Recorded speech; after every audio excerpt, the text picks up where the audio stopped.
Bulletin లో breaking news చూస్తున్నాం. విశాఖలో ఉక్కు కార్మికుల పోరాటానికి యాజమాన్యం దిగొచ్చింది.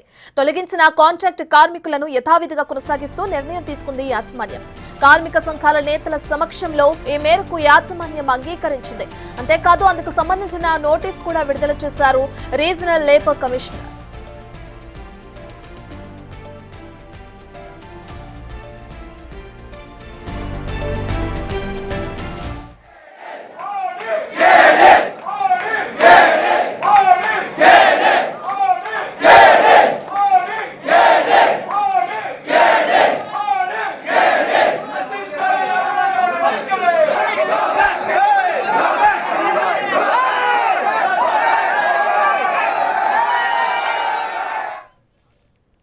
ఇదే విషయానికి సంబంధించి పూర్తి డీటెయిల్స్ మా ప్రతినిధి రాజు ఫోన్ ఇన్లు అందిస్తారు. రైట్ రాజు, ఇప్పటికే చూసుకుంటే విశాఖ ఉక్కు కర్మాగారానికి సంబంధించి అక్కడ ఉన్న కాంట్రాక్ట్ కార్మికులు ఏదైతే కొన్ని రోజులుగా నిరసనలు కానీ ధర్నాలు కానీ చేస్తున్నారో దానికి యాజమాన్యం దిగొచ్చింది.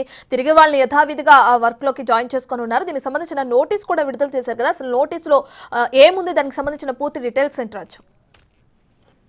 దాదాపుగా 1300 రోజులకు పైనుంచే స్టీల్ ప్లాంట్ ప్రైవేటీకరణ కోసం ఆపాలంటూ కార్మికులు ఆందోళన చేస్తున్నది చూస్తూ ఉన్నాం. కానీ వారం రోజుల క్రితం 4200 మంది కాంట్రాక్ట్ కార్మికులను వాళ్ళ పాసుల్ని రెన్యువల్ చేయకుండా వాళ్ళందరినీ కూడా తొలగిస్తున్నట్లుగా తెలియజేసినటువంటి పరిస్థితి ఉంది. వాళ్ళకి ఆ ఎల్లో పాస్ వాళ్ళకి రెన్యువల్ చేయాలి, కానీ పాస్ రెన్యువల్ చేయకుండా కార్మికులు ఎవరు లోపలికి రాకుండా వాళ్ళని అడ్డగించినటువంటి పరిస్థితి ఉంది. ఈ నేపథ్యంలోనే వారం రోజుల నుంచి కూడా ఆ రోజు కాంట్రాక్ట్ కార్మికులందరూ కూడా ఆందోళన చేసినటువంటి నేపథ్యంలో ఆ విశాఖ ఎంపీ భరత్ అంటే యాజమాన్యంతో మాట్లాడి వారం రోజులు వీళ్ళకి సమయం ఇవ్వండి, వారం రోజులు పాసులు రెన్యువల్ కాకపోయినా కూడా 4200 మందిని పనులు చేయడానికి ఎలవ్ చేయాలని కోరినటువంటి పరిస్థితి ఉంది.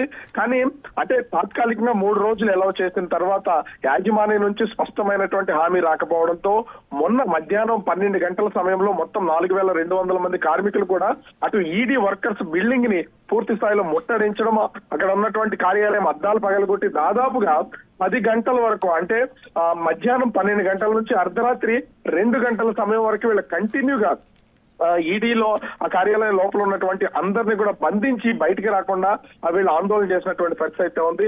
అయితే లిఖిత పూర్వకమైనటువంటి హామీ ఇవ్వకుండా ప్రస్తుతానికైతే వీళ్ళు వాళ్ళ ఆందోళన విరమించేలాగా చేశారు. కానీ రోజు రోజుకి అంటే మొన్న నిన్న ఈ రోజు కూడా ఈ ఆందోళన కొనసాగుతున్నటువంటి పరిస్థితి ఉంది. అటు రాజకీయ నాయకులతో పాటుగా ముఖ్యంగా విశాఖలో ఉన్నటువంటి వివిధ ప్రజా సంఘాలకు సంబంధించినటువంటి వాళ్ళు, కమ్యూనిస్ట్ పార్టీలకు సంబంధించినటువంటి వాళ్ళు ఈ ఆందోళన ఉధృతం చేసినటువంటి నేపథ్యంలో యాజమాన్యం అటు ఉక్కు శాఖ మంత్రిత్వ శాఖకి సంబంధించి వివరాలన్నీ అందించినటువంటి పరిస్థితి ఉంది. అయితే ఒక లేఖ కూడా ప్రస్తుతము రీజనల్ లేబర్ కమిషనర్ ఒక లేఖను విడుదల చేశారు. 4200 మంది కార్మికులను తొలగించినటువంటి వాళ్ళని మళ్ళీ తిరిగి విధుల్లోకి తీసుకుంటున్నట్టు యాజమాన్యం అంగీకరించినటువంటి పరిస్థితి ఉంది. వాళ్ళకు ఇవ్వాల్సినటువంటి పాసలు కూడా ఎలా చేస్తామని ఆ నోట్లో తెలియజేసినటువంటి పరిస్థితి ఉంది. అయితే తాత్కాలికంగా ప్రస్తుతం ఈ కాంట్రాక్ట్ కార్మికులకు సంబంధించినటువంటి ఈ సమస్య అయితే ప్రస్తుతానికి తీరినటువంటి పరిస్థితి ఉంది. కానీ విశాఖ ఉక్కు ప్రైవేటీకరణ అంశం అనేది ఇంకా అట్లానే ఉన్నటువంటి పరిస్థితి ఉంది. దీనికి స్పష్టమైనటువంటి హామీ వచ్చే వరకు కూడా పూర్తి స్థాయిలో